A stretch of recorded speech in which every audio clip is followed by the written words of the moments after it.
Bonjour et bienvenue à cette courte session de présentation de l'interface utilisateur de DocuShare.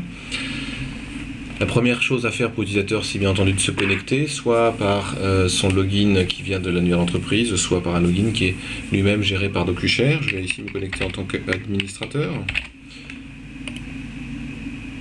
Voici, ceci fait, la première page que l'utilisateur peut voir, sa page de son DocuShare, mon DocuShare, qui lui présente sa collection personnelle, donc son espace personnel privatif dans lequel il peut partager du contenu, des espaces de travail, éventuellement accéder à la corbeille personnelle, les favoris de navigation, qui lui permet de retrouver rapidement des objets stockés dans le site, les groupes auxquels l'utilisateur appartient, et éventuellement même ses tâches de workflow qui lui ont été attribuées dans le cadre de circulation de documents. Je vais retourner sur la page d'accueil du site DocuShare. On y trouve donc un ensemble de collections, on y trouve à nouveau l'espace Mon DocuShare, les communautés, les espaces de travail, les wikis, les blogs éventuellement publics, ainsi que la capacité à tout instant de faire une recherche simple, plus ou moins avancée, sur le contenu du document ou bien leurs métadonnées. On va ensuite pénétrer à l'intérieur d'un répertoire, d'une collection. On y trouve donc un ensemble d'objets qui peuvent être de tout type de format, les documents n'étant pas modifiés dans leur contenu, seuls donc tous les documents sont présents. On y trouve des documents de type ici par exemple PowerPoint, de la suite Microsoft Office, donc documents de suite OpenOffice éventuellement, indexés plein texte, des objets de type calendrier, donc agenda, des objets de type discussion ou fil de discussion, des objets de type URL, donc lien vers d'autres sites, des objets de type email, qui peuvent être des emails venant d'une application telle que de messagerie telle qu'Outlook, les emails étant indexés plein texte avec leurs pièces jointes, des documents de type blog ou wiki, donc un ensemble d'objets stockés dans la base. Les documents peuvent apparaître en mode liste, tel que nous le voyons ici, ou bien en forme de vignette, en particulier pour les formats images, JPEG, TIFF, PNG. Je reviens sur l'espace de collection ici. Rajouter un objet se fait sur l'interface web via le menu déroulant Ajouter, sélection d'un objet, ici Document. On y trouve un ensemble de métadonnées qui caractérisent l'objet.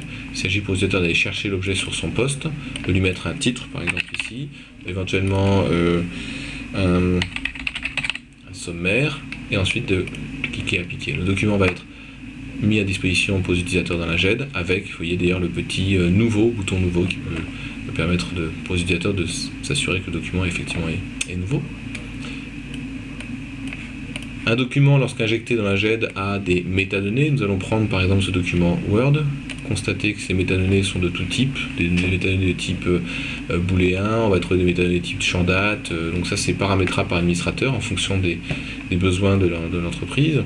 On va pouvoir aller visualiser ses droits d'accès. Tout objet dans la GED, soit un document, mais un agenda, un email, a des droits d'accès, donc des droits d'accès à 3 niveaux, lecture, rédaction, gestion. Donc on comprend bien que lecture signifie qu'on peut voir l'objet, rédaction on peut le modifier, ou modifier ses métadonnées, gestion on peut détruire l'objet ou ajouter des utilisateurs ou des groupes d'utilisateurs à l'intérieur de cette liste.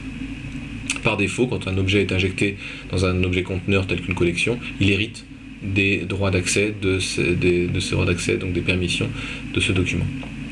Un document tel qu'un fichier Word par exemple peut être mis à jour très simplement par un utilisateur en créant une nouvelle version en appuyant sur le bouton Extraire.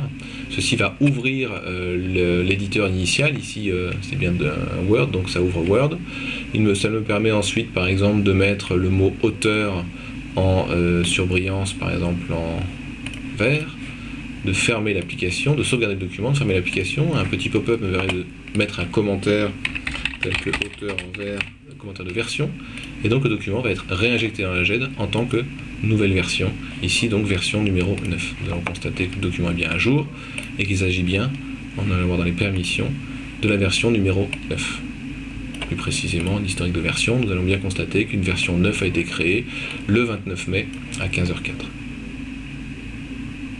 Ce document est indexé en plein texte, nous pouvons pour cela taper un des mots du document, le prénom Damien, nous allons rechercher sur l'ensemble du site, et ce document nous fait apparaître un extrait du contenu d'auteur, et on voit bien son prénom Damien qui est en surbrillance. Donc le document apparaît puisque sa requête permet de rechercher à l'intérieur du document.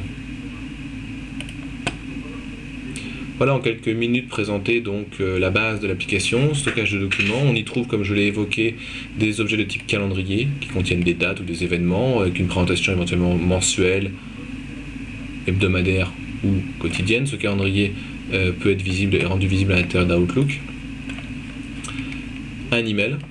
Voilà, un email avec son en-tête, le corps de l'email et là où les pièces jointes à l'intérieur de l'email qui apparaissent en plein texte aussi, recherchables en plein texte aussi. On peut y trouver des blogs. Voici un exemple de blog avec son environnement graphique de format CSS, indexé plein texte, lui-même avec sa gestion de droit d'accès, avec sa capacité d'être modéré. On peut avoir des modérateurs sur les blogs totalement intégrés dans l'application DocuShare. On va y trouver des wikis.